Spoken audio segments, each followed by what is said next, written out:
Piña Soul podcast with Dr. Jessica Hernandez.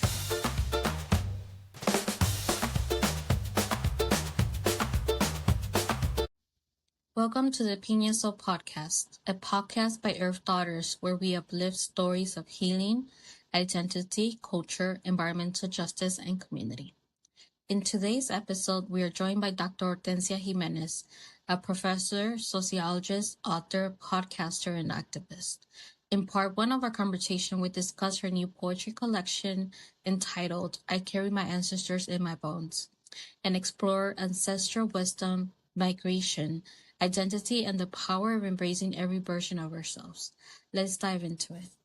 So hello, everyone. Thank you. Today we have the honor of interviewing Dr. Hortencia Jimenez. We're very excited to have you on today's episode. And thank you so much for inviting me. It's truly an honor to be in this space. And I'm looking forward to the interview.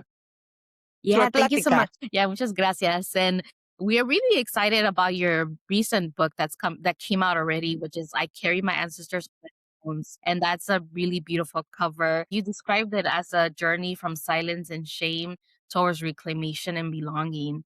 Yes. So what did the writing process of these poems teach you about healing and returning to yourself? That's right. Muchísimas gracias. Gracias por la oportunidad to share my experiences as queer indigenous immigrant woman, as a professor, which, that's what this poetry book does.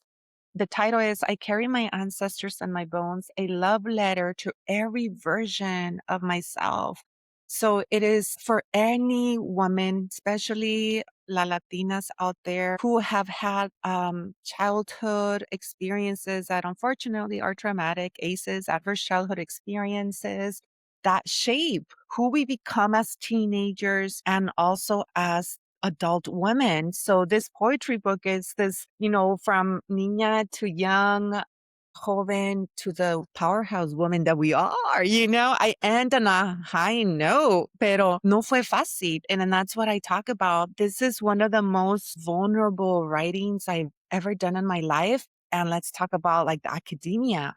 It is so true. We're not here to sugarcoat or to downplay the violent place that academia is, that I'm sure you've experienced, and many women of color. And I unfortunately experienced that really at the PhD level, right? Pursuing my doctoral degree at UT Austin in Texas. Many racial microaggressions, and especially when I became pregnant, I decided that's the part of the violence that we have to compartmentalize our identities. I think that's violent because we don't come from that. We interweave as we weave our trenzas. For me, is like, how can I compartmentalize my identities? And, I never called myself like a rebel, never even called myself a chingona or someone who was disrupting. But then I look back, I always disrupted like systems of oppression since I was small. I just didn't have the language. So I wanted to pursue my PhD and I wanted to have children. But academia says you can't get married. You really can't have a partner. Your marriage is to the institution, really. You really can't have a life other than research, Dije, fuck that. The desire to be a mother, it wasn't a social conditioning that you have to. It was a desire. And this is not for everyone. We're all not meant to have children or have that desire. I did. And I said, I want to have my children. And I had my 3 children. I had my 3 children from the moment of my comprehensive exams to the day I defended 7 months pregnant with my 3rd child. Just this brown pregnant body defending her dissertation. I couldn't hide my pregnancy. I did with the first 2. I tried as much. And it wasn't that I was ashamed. The institution and the microaggressions, like, you're pregnant? Are you sure you're going to finish? You're pregnant again? And here you have, so academia stripped me from that identity of our essence of who we are.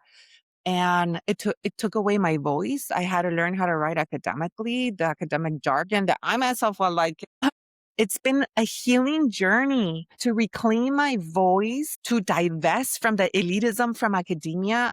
I am an academic. We're academics. We can talk. We can use theory, abstraction, pero no soy yo. Like at the core of my spirit says you need to talk like you would talk to your family, to your community. You are an academic. It doesn't make you less smart.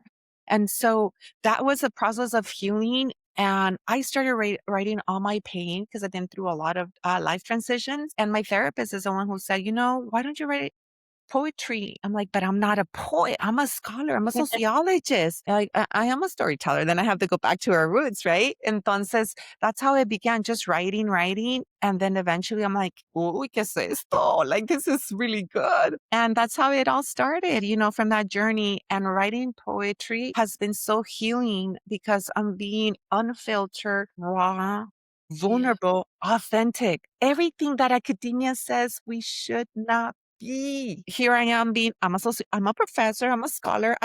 We've done published books, pero now aquí es mi voz, my essence, y es para la comunidad, para las mujeres, so this has been part of my healing journey, reclaiming my voice, but also reclaiming that niña voice that it was stripped from her of remaining calladita. Fíjate, no digas nada. Ay, siempre tienes algo que decir. So it was also the healing, the learning. That's how I say, I have a poem about trenzas. It's like I'm weaving this and I refuse to be compartmentalized. I'm not here for that no more. Mhm. Thank you for sharing that because I think that in academia, right, we are taught to write a certain way. So I wanted to hear more about like what that process was for you to start writing poetry, especially given that, oftentimes academia looks down on different Yeah. ways of writing, especially if it cannot be peer reviewed. How did you come to poetry writing and how is that more aligned sometimes with, as you mentioned, with your identity as opposed Mhm. to these peer review publications, especially for our students who are See, struggling yeah, that's finding. right. Yes. Yeah, no, absolutely. And this is for our students at the undergraduate, master's, doctoral level I'm here to say, yeah, in order for us to survive academia, we have to play the game. We have to go through the rites of passage, that's how I call it. Y nos hacen sufrir a propósito. Like we should not suffer the way we suffer and struggle, but that's academia. It's another conversation. So, we do it because we need to survive. We need to graduate, right? And some require you to do public research depending where you go, right? What institutions. I went to a research school, so it was about publication, preparing you to be at a research one institution. Yo dije, I'm going to the community, but I'll do all this. Entonces, I did what I needed to do to survive. And it was hard. And I came back to the community college y dije, I am at the community college and I'm also a scholar. So I kept publishing, which was a lot harder, lack of financial resources. But then you get to a point, well, I think it has to do with tenure too. So very transparent, becoming tenured, I think gave me that flexibility because I'm there for life until I retired. So there's a level of privilege and power that I hold. And I said, you know what? I'm venturing from academia. Like I want my knowledge to be accessible to the community. And it was Instagram.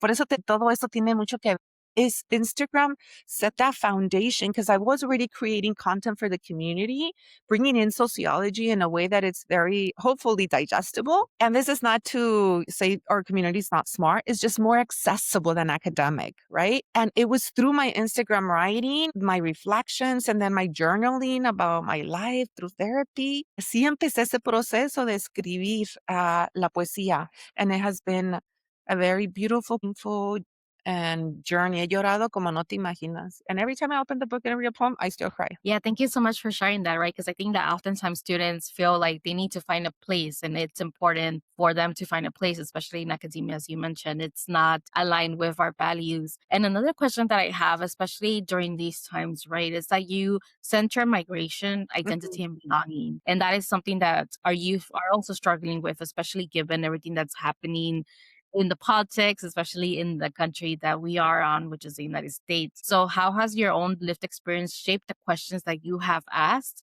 and how you have addressed your work, especially in this time frame, right, where immigration is heavily criminalized and even there's the fear mongering that's existing within our communities? Just even how you're asking it wants to make me cry because this poetry book is like an unveiling of my soul, of mi corazón, of my pain. And yes, the topics that you just discussed have always been relevant to our community, especially our immigrant undocumented communities. I grew up undocumented and then I was able to legalize my status because I worked in the fields. So I write the first poem is about abandonment. I came to this country without my family. Who I am, Doctora Hernandez, today is a reflection of my sacrifice de toda la vida. Mi mamá, mi papá, que en paz descanse, and mis hermanas stayed in Mexico. My dad passed away when I was going to turn 18, so it was just my mother and my sisters in Mexico. My drive, determination, my passion for what I do comes from that lived experience as an immigrant, as someone who has been separated by her family, who is in a mixed status family. So yes, I have those, and I wanted to center them.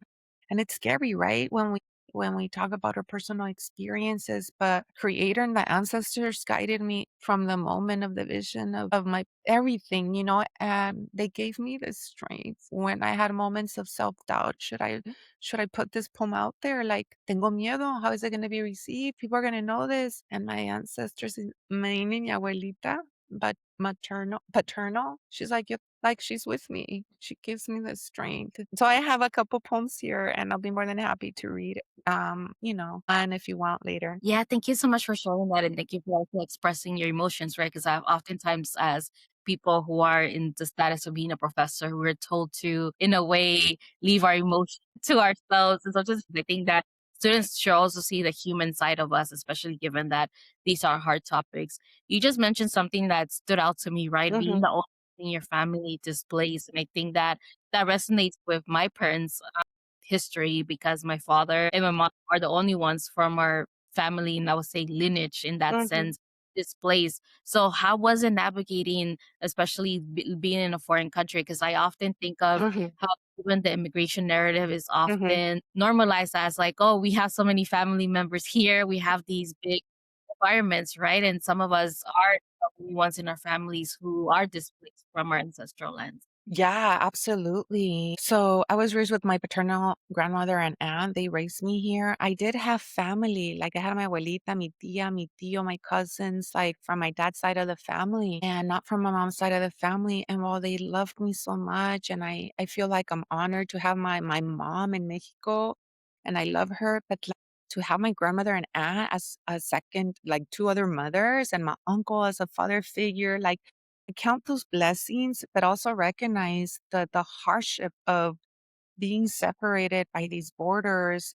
and being displaced. And my family is already displaced from the Sierra to Guadalajara, and we will, I don't think, ever go to the Sierra anymore because fortunately it's dangerous in los carteles. So for me, I couldn't articulate any of this growing up. I always asked my inner me, when I was a girl, why mis hermanas? I couldn't understand. Took me my adult version. It took me when I took my first sociology course as an undergraduate to understand systems, to understand migration, to understand anti-immigrant rhetoric, to understand basically our society. And I fell in love with sociology. That's why I have a undergraduate, master's, and PhD. I was like, I found my sociology. Like I was always a sociologist since I was a little girl, right? So sociology gave me the language to understand my lived experience. And that is powerful.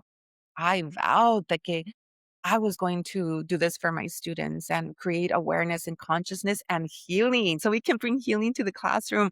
We can decolonize, our emotions and bring emotions to the class unapologetically, center it. That's my pedagogy. Yeah, thank you so much for sharing. And yes, I can imagine, right? Like what the feeling was Yeah. that you wanted to be with your parents. And oftentimes the dynamics or situations in our lives prevent us from being there. And you just mentioned that you bring that healing to your Mhm. students. What have you noticed, especially during these times, that your students Mhm. the way gravitate towards, Yeah, especially as we're trying to heal as a community. Even within our community, right, we have our disputes, and claro. we also have our, and, our healing within our communities, but oftentimes Yeah. it's like healing that we have to do outside of our communities, which is, because of society standards and the Mhm. government oppressing our people. Yes, when I said I interweave my multiple intersecting identities, which is a framework, I bring this framework to the class and in the community. Not only am I an immigrant in this country, I live in the community, I volunteer, I do a lot in the community, and I feel like I'm a bridge in the community to the college classroom and vice versa. And so I tell my students I am not, my way of teaching, my pedagogy is different from what you might be used to. And if you're, and I say this, you might be ready for me or you may not. That is okay. I'm just like upfront. I tell them what we center, what topics we center because it's sociology. And I also say, as a woman of color, as a, Mexicana of indigenous ancestry, I'm bringing in that to the class. So you let them know, I educate them on that. So that way they can make a decision. And for me, one of the first things is to be authentic, and that, that's not easy for women of color because of all the violence that we experience. So we have to use our discernment and what kind of students we have, right? So we kind of gauge, but I do my best to be me, raw, the person that I am, professional in the classroom. Because if we show up with our vulnerability as human beings, and then, as academics at the same time, we're allowing our students, we're giving them unconditional permission to create safe spaces and to feel safe in the class, right? How can we expect our students to share about their life if I'm si yo aquí nomás listening and not contributing, right? So I always bring my lived experience, like standpoint theory, right? Our lived experience, and I bridge it to the academic always. And you know what? I think that's a superpower that we have, that we're able to say, look, this is what happened to me. Now let's connect it to this concept, or let's use cultural wealth and connect it to our community, to your life, That's why I love teaching. So así es como le hago. And also I tell them in this class, we decolonize emotions. I want you to, yes, think, but I want you to feel. And I also want you to like the somatic practice when you're reading. Are you being triggered by the material? How do you feel? Are you enraged? Are you angry? Are you sad? Like, don't judge it and give yourself unconditional permission to be curious. And I will guide you in class. I think that's beautiful. So that's how I do it. And many more strategies. Yeah, thank you so much for sharing. Like, those are amazing, right? Those are like the professors that we wish we probably had as Mm-hmm, we were navigating the educational system, especially as women of color, indigenous women, mm-hmm, especially mm-hmm. in the fields, right, that are not diverse, because sociology is very similar. It's just not That's the right.